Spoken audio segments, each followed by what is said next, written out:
Hello everyone, Niklsun here, and welcome to Coming Soon Movie News with Niklsun. I'm your host, and on this show, we're going to be covering all of the day's movie news, as well as going over what it means for the production in general, such as casting decisions, trailer announcements, director announcements, things like that. So, without any further ado, let's get started with today's hot topics.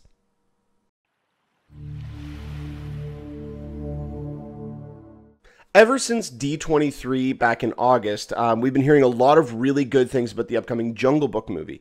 Now, even people coming out of these conferences and stuff like that, like even you look at Fantastic Fest or anything of that sort, any of these festivals that are geared towards specific audiences, a lot of the times the comments that come out of them from people who have seen footage, like same with Comic-Con, I mean, everything looks awesome at Comic-Con for the most part, and then it's even just the way that they've put it together, but sometimes the final execution and the final product actually doesn't come anywhere close to looking like that, either in terms of the tone or in terms of the sequences that they've actually shown you and stuff like that. So when news came out about the new Jungle Book movie that Jon Favreau was directing, and the overwhelmingly positive word of mouth that this footage gave off, I was very excited. I think along with the rest of with you out there, that I was very excited about this to see what is making this so appealing to everybody outside of the timeless story that we all grew up on, or at least most of us grew up on.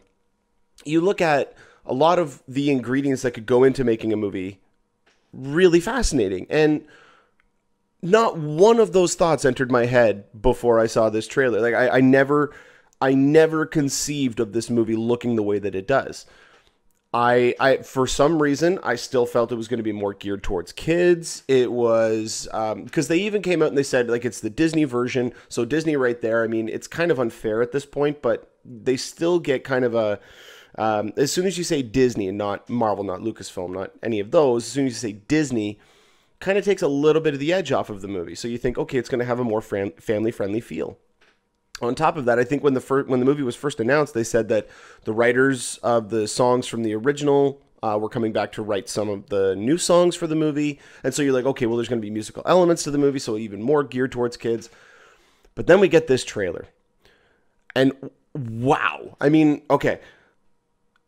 This footage, with the exception of Neil Sethi, who is playing Mowgli, everything else that you are seeing on screen is CGI. This is, they came out and said, like, Jon Favreau came out on stage and said that this is the most technologically advanced film ever made. And there were other comments from other people on different websites that basically stated, I'm paraphrasing here, that this movie is going to make Avatar look like a cartoon. And I 100% believe that they've lived up to that promise. This looks absolutely fascinating. Now, we've only gotten to hear Scarlett Johansson as Ka. We have not gotten to hear anybody else. Now, they got a lot more footage at D23. They got, I think, like a 4-minute trailer, a 3-minute trailer for the movie. And so you got to hear Sir Ben Kingsley as Bagheera. You got to hear Bill Murray as Baloo. Perfect casting. You got to hear Idris Elba as Shere Khan. You know, you got to hear Christopher Walken as King Louie. So, I mean, it was just, I'm really excited to see that. And I understand why they didn't include that in this trailer, because, again, one of those factors that I keep talking about on here is that this movie's not coming out till April of next year. So that's October, November, December, January, February, March, April. So that's 7 more months. We still have 7 months until the movie comes out, which means we're going to get at least 1, if not 2 more trailers for this movie. This is whetting our appetite. It's giving us an idea of what type of movie we're about to expect. This is more of an action-adventure movie, which I am fully on board for, because I think it just absolutely looks fascinating. The small bit of footage that we've had of Neil Sethi in the role looks like he's actually doing a pretty good job, which is very surprising considering the fact that this is his first acting job ever. He's never acted before in anything. He might have done a couple of plays, but he's never been on anything at all. And so it's very surprising to see them go with somebody who is this inexperienced, but I think at the end of the day, it was just they captured, he came in, he blew them away, he captured what the essence of the character was, and I'm very excited to see him in this role. And, you know, Jon Favreau went and did a Q&A yesterday on Twitter, you know, just answering questions, stuff like that. So I asked him what was the most important character to cast, or what was the most difficult character to cast. And he stated that it was Mowgli. Mowgli was by far the most difficult character to cast. And when watching the film, I think you can see why, because he is the only actual on-screen character that you're seeing. Everything else is a combination of voice and facial recognition software, along with computer animated technology, and along with the different animators to bring those characters to life. I mean, just looking at some of these shots, the way that everything looks, it looks so good. And I hope that this movie isn't a bust, because there's a lot of Disney movies that come out that I find that are not advertised very well. Like, you look at John Carter, you look at Tomorrowland, which I really liked the trailers. The problem was is that they did not convey the type of movie that we got. I was just really bummed out by that. And Tomorrowland's really kind of boring. I mean, it's not all that exciting, which is very unfortunate. And I hope that's not the case with this movie. But I'm just very excited to see the interactions between Mowgli and Bagheera, and then Mowgli and Baloo, and then Bagheera and Baloo together. And how does Christopher Walken's King Louie fit into this? Because he's like I forget the actual name of the animal that was an extinct type of ape, but he's like it's a gargantua ape or gargantuanite or something. Like, I can't remember the actual term, but he is a massive, massive king of the apes. And just everything, the visual aspect of this movie looks absolutely fascinating. I am very, very curious to see this movie. And so I have a feeling that the next trailer we're going to get, I would probably say the next trailer for this movie that we're going to get is going to be in December. And then I think we're going to get a final spot during the Super Bowl, because this is prime for a Super Bowl trailer. Like, I mean, you don't think that it's the same type of audience, but I mean, it is. This is for action adventure. This is what this movie is going to be. And there's going to be elements of nostalgia in there for people who saw the animated film, who might not be the right audience for this, but they're going to go to see it for that reason. I think that they've nailed everything on the head with this. Now, this is what brings up a topic that I've been curious about ever since I saw this trailer. How is Andy Serkis's film going to differ from this? Because for those of you who are unaware, Andy Serkis, the guy who played Gollum, he played Caesar in the Planet of the Apes movies, and he did all the second unit direction for the Hobbit trilogy to get kind of, in the mold of a director.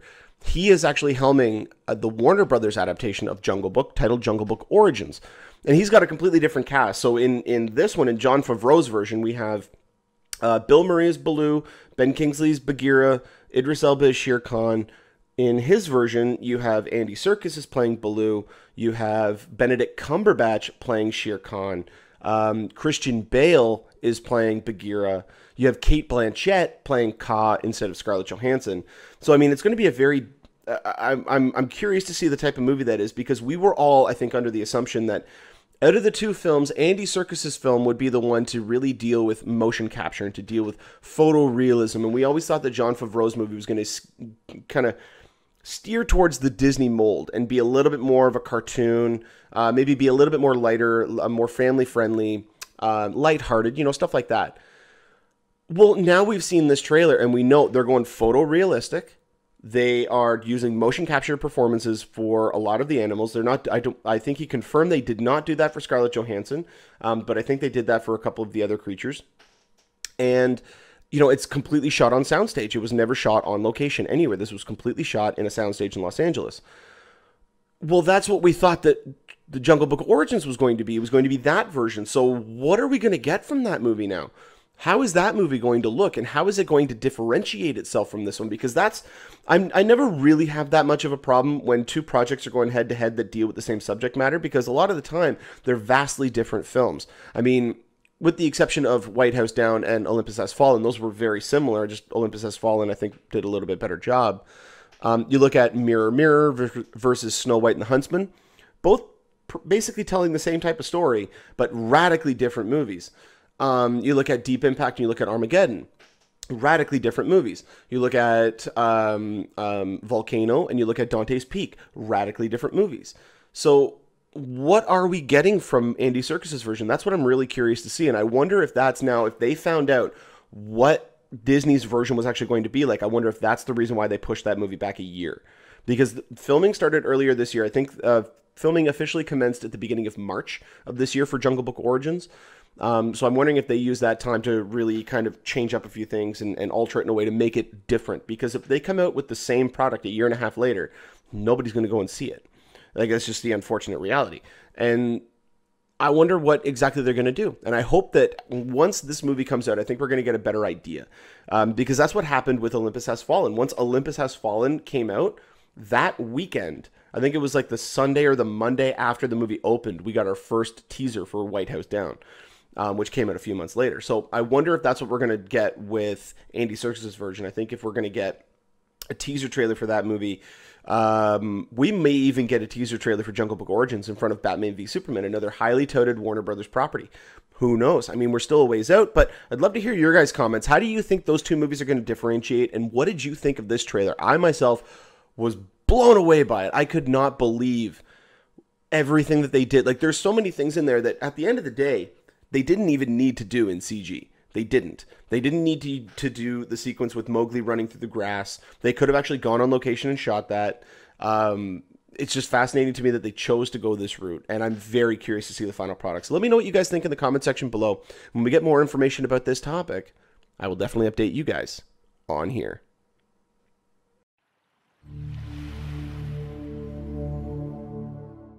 We now have what looks to be the final theatrical trailer for the upcoming Rocky spin-off, Creed, which is a follow-up to Rocky Balboa, and it takes place after all of the other Rocky films, dealing with the son of Apollo Creed, played by Carl Weathers in the original franchise. And this is a really fascinating story, I think, because this is the movie where Rocky actually kind of takes over the Mickey role. He is now the trainer. He is now the one who Adonis goes to train to and gets his mentorship from, and really kind of learns different lessons. And I love, there's one line in the trailer that Rocky says, and I rewatched the Rocky films not too long ago, and I can't remember if this was actually in those films, but standing in front of the mirror with Adonis, and they look at the mirror, and he says, "That's the most important opponent you'll ever face." And he points at himself in the mirror, and he says, "I believe that's true in the ring, and I believe that's true in life." And that, to me, I think is going to shape this whole film. And I think that's what this movie's really going to be about. It's more so, just like with Rocky, kind of, it's more so about overcoming your own personal problems, your own personal disbelief in yourself, getting that confidence and getting that understanding that there are other people out there that are there to support you and help you and do what you need to do, whether it be family, whether it be, friends, or whether it be acquaintances or anything of that sort. And you see that in this trailer from both sides. You see that with Rocky, and there's even a line in the trailer where Michael B. Jordan's character says that, where Adonis says to him, he says, you're crying about all the people that you've lost and saying there's nobody here for you, yet I'm here for you every single day. And I think there's going to be a give and take with that relationship all throughout the film. And I'm really fascinated to see that, because this looks like it's a lot more of a human story than it is a boxing movie. And that's been true for most of the Rocky films. With the exception, I think, of Rocky 3 and Rocky 4, I think is more of just a boxing film. Rocky 5, it's the worst of them all, yes, but I don't feel that it's a terrible film. It's not great, and it's not a good Rocky film, but it's not a bad film. It has its problems. But then you got Rocky Balboa, which really was the send-off I think that a lot of people wanted. And it ended in a fitting way where you didn't need to continue it. This is a way to still kind of continue the Rocky storyline without having Rocky be the central character. And I'm really excited about this, because just looking at the trailer, I mean, Michael B. Jordan looks like he's going to shine in this role. I mean, he looks absolutely fantastic. You look at, I'm forgetting her name, but she was the original Aunt Viv. Or no, sorry, she wasn't the original Aunt Viv. She was Mrs. Huxtable. She was Bill Cosby's wife on The Cosby Show. No, that's her. Sorry, I brain fart. But you have the great supporting cast. You have that one scene in the trailer where Rocky goes to the graveyard, the cemetery, and he sees, he's got his wife, he's got Adrian's tombstone, and then he's got Paulie's tombstone, which the Paulie character always ticked me off in these movies. I never understood why Rocky was friends with him. I never understood that. At least, maybe I should watch them again. But especially in the last few, like where he was solely responsible for making them go bankrupt, which that was a stupid storyline to begin with, but he was the one who was responsible for that. He always, I don't know, he just always seemed like the guy that you were stuck with, not the guy that you chose to be your friend, but it's just like, oh, fine, come on. That's how I viewed Paulie. Maybe I'm wrong, but I never felt that connection to him, and I always felt that he was a wasted character. There was a lot of screen time that was given to that character that shouldn't have been. And that's just my personal opinion on it. I know there's a lot of people out there that like that character, but just looking at different segments in the trailer, the one thing that I really was a little ticked off with is that the trailer showed too much.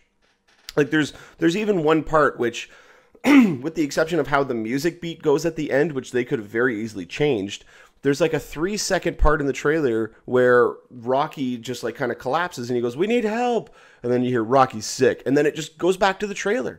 And it's like, that part could have been left out. We didn't need to have that in the trailer. That could have been something we discovered throughout the course of the film. I mean, even the official synopsis said that Rocky's going to be battling something even more deadly than he's ever had to face in the ring, which is, it's very ominous. It usually leads everybody to believe that he's got some kind of cancer. But we're willing to explore that in the film and see if that actually comes out, or if it's actually more of an amnesia thing, or if it's more of a dementia thing, or whatever the case is. You know, but it looks like it's really going to be a physical ailment, which I wish they had let us discover in the film. But that being said, the rest of the trailer is I can't even speak. I was going to say fantastic and... Well, actually, I was just going to say fantastic, and I screwed up the word. My apologies. But yeah, no, I absolutely thought this trailer was incredible. If you guys haven't checked it out, by the way, click in the link in the description of this video below. And it'll take you right to YouTube where you can watch the trailer. It's fantastic. I can't wait for this movie. It's going to be coming out on November 25th, which I believe is American Thanksgiving. So be on the lookout for that. And this is going to be, I think, a big awards contender, at least for Michael B. Jordan. And possibly even the director, whose name I'm forgetting. But he directed Fruitvale Station, which is a phenomenal film.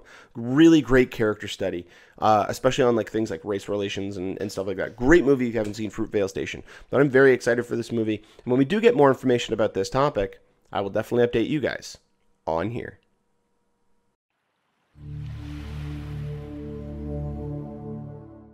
Well, it looks as though casting is underway on the upcoming third installment of the new Planet of the Apes franchise entitled War of the Planet of the Apes, which that is a perfect title. I can't wait to see what they're going to be doing with this movie, because this promises to be the full-out battle royale that we've been wanting from this franchise, because we got a little taste of it in the first one.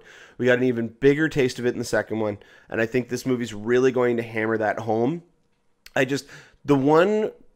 The one thing that I still hope that this movie doesn't lose, and I don't think that it will, because it's the same screenwriter and the same director as Dawn of the Planet of the Apes coming on board, but I hope it doesn't lose the element where on the human side there's good and bad, on the ape side there's good and bad. Because that leads into today's story. Woody Harrelson has actually been cast in the movie. Now, the name of the character has not been officially revealed, but a lot of people are claiming that it's going to be somebody named Colonel, which makes sense. It's War of the Planet of the Apes. The original ending of Dawn of the Planet of the Apes had warships actually showing up to the Bay of San Francisco. So, I mean, it makes perfect sense that he would be kind of the leader of the military aspect of it. But I hope also that he is not a one-note villain. I hope that he is not going to be like the Brian Cox character in Rise of the Planet of the Apes. I hope he's more in line with the Gary Oldman character from Dawn of the Planet of the Apes, who was a character who, up until really the end of the movie, the audience didn't even see him as a villain, but there were still kind of decisions that he was making where he thought he was making the right choices, where you could tell that he had the right motivations to try to make those decisions, but he wasn't thinking clearly enough, and he was kind of almost panicking to try to find an end result. And that ended up making him become a pseudo-villain. And so that's kind of how I hope they take the role that Woody Harrelson's going to have in this movie. I hope he's just not well, bomb the apes and do this and do that. He might even start off like that, but if he can have an actual narrative turn and actually kind of become, or realize that these are more than just animals, that they are sentient beings, that they are, they basically are humans, very similar to humans. They have the same thought complexity, they have the same emotional backdrop, they are self-aware, all these different things. I hope that is kind of a narrative through line throughout this film, that the humans are able to kind of notice this, because on the ape side of it, from what we've been told by Matt Reeves, the director, is that Caesar's going to almost undergo a Messiah type journey in this movie, where all the apes are going to revere him and hold him up on a pedestal, and he's going to be the one to try to lead them to salvation and lead them through this war that he fought so hard to try to prevent. And I think both of these sides, I think, is going to be really fascinating to watch, because they did such a good job with Dawn of the Planet of the Apes of balancing that, of letting us into the ape world and really getting to experience the character interactions, but also getting into the human world. Now, Kurt Acevedo, I believe is how you pronounce his name. I'm probably butchering it. I hated his character. Not because he was the villain, but because he was such a one-note villain. That was my biggest problem with it. Like, you look at Koba, and Koba was a very well-rounded individual. He was somebody who was very skeptical of people. And he only, because of his experience viewing this character, that's the only reason that Kirk Acevedo's character was in this movie, was to allow Koba, to undergo that change and to really say, like, I'm nervous about these humans, don't trust them. Caesar, don't you trust them? And then later on, he's like, seriously, do not trust them. I do not feel comfortable letting these humans in with our people. And then he sees what Kirk Acevedo does, and then he goes, all right, well, you know what? I'm taking matters into my own hands. And he's like, they both were villains, but Kobo still had that kind of complexity to him, which the other character didn't. And I really hope that that's what they can bring to a role like what Woody Harrelson's going to be doing. But yeah, I mean, he's so far, I think there's another person cast in the movie, but I can't remember the name, and apparently they're going to be a minor role. So we've only got Woody Harrelson as the main, kind of a main character in the movie outside of Andy Serkis. Does this mean that we're not going to get any of the cast back from the other film? Because between Rise of the Planet of the Apes and Dawn of the Planet of the Apes, there was about a 10-year time jump. And so there was no original returning cast from that movie. And so, I mean, human cast, I should say. So I wonder if they're going to take the same approach, because what that does, especially to the audience, is lets them know that this is Caesar's movie. It's the, I guess, the most subtle way that they can do it without actually telling people, like, Caesar is the main character of these films. Not a person, not a human. The character of Caesar is the main character, and we're following him. We're not following the humans. They just interact with a group of humans throughout every film. And I wonder if that's, or I hope, I should say, that that's what they're going to be doing with War of the Planet of the Apes, is that we're going to get a whole new slew of humans. The other way that they could go about it is that the only humans that we interact with or that we see on screen are military. They could very well be doing that and really kind of hammering home the fact that they are the villains. Again, based on what I said earlier, I hope that that's not the case, only because I want to see good and bad on both sides, because that is one of the richest types of stories that they can tell. Because there's a lot of complexity with that. There's a lot of drama. There's a lot of tension. There's a lot of unease because the audience isn't quite sure what could potentially happen. They're not quite sure where everything could go. And I think that's the right way to do it. But seeing Woody Harrelson come in and playing the main antagonist, I think that's going to be really fascinating, because anybody who's seen Out of the Furnace knows that if they write the role this way, he can play nasty. He can play villain. Like, this guy can get scary. And so he's not just the kind of surfer dude, Californian guy that we've come to know and love. You look at all the 90s movies, and he really just had that, even though I think he's from Texas or somewhere along those lines. But he's got that kind of laid-back mentality, and seeing him in a role like this, I think, will really usurp people's expectations. I really think so. But yeah, pre-production's underway right now. They're already casting. Filming's going to be underway, I would assume, no earlier than February, but no later than about April or May, because the movie's coming out in July of 2017. So they're going to need about 3 or 4 months to shoot this thing, and they're going to need at least a year of post-production, if not more. So if they can get a jump on it and start shooting in February, I think that'll work out for them. But again, I'm not part of the production team, so what does it matter what I say? So yeah. With that, if you guys have anything to add about this, like, put a comment in the comment section if you know any other information, or if you, like, what your opinions are of Woody Harrelson joining, or what your opinions are of War of the Planet of the Apes. Let me know in the comment section below. I'd love to hear back from you guys and your kind of ideas and stuff like that. And one other comment too, just about the X-Men video I did last week. I completely forgot that Quicksilver was a part of their team. Because somebody did put a comment in and said that it's most likely Quicksilver. I think they did say that it actually is Quicksilver. In the one image where you can't see the person's head, and I said that it might be Wolverine, because I'm still convinced that Wolverine's going to be in this film. But no, that actually makes a lot more sense in that sequence, that it's actually Quicksilver. So thank you for correcting me. And I just thought I'd let you guys know that that is actually more relevant to that. I think that it is actually Quicksilver. But we're still going to have to wait until next year to find out. But yeah, this movie is going to be opening up. War of the Planet of the Apes is going to open up on July 14th, 2017. If we get more information about this topic, then I will definitely update you guys on here.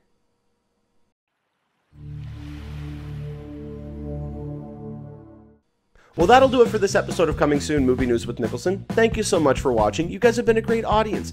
Go ahead and click that subscribe button there in the bottom corner. You get updates whenever a new video is posted. You can also follow me on Twitter or Instagram at Niklsun, Niklsun, for all of your movie updates. And also give our Facebook page a like at facebook.com/movie news with Niklsun. If you ever have a topic or question you'd like to have talked about on the show, you can go ahead and put a comment in the comment section or email me at movienewswithniklsun@gmail.com. And we're going to answer as many as we can on one of the next episodes. So without any further ado, you guys enjoy the rest of your day. Take care.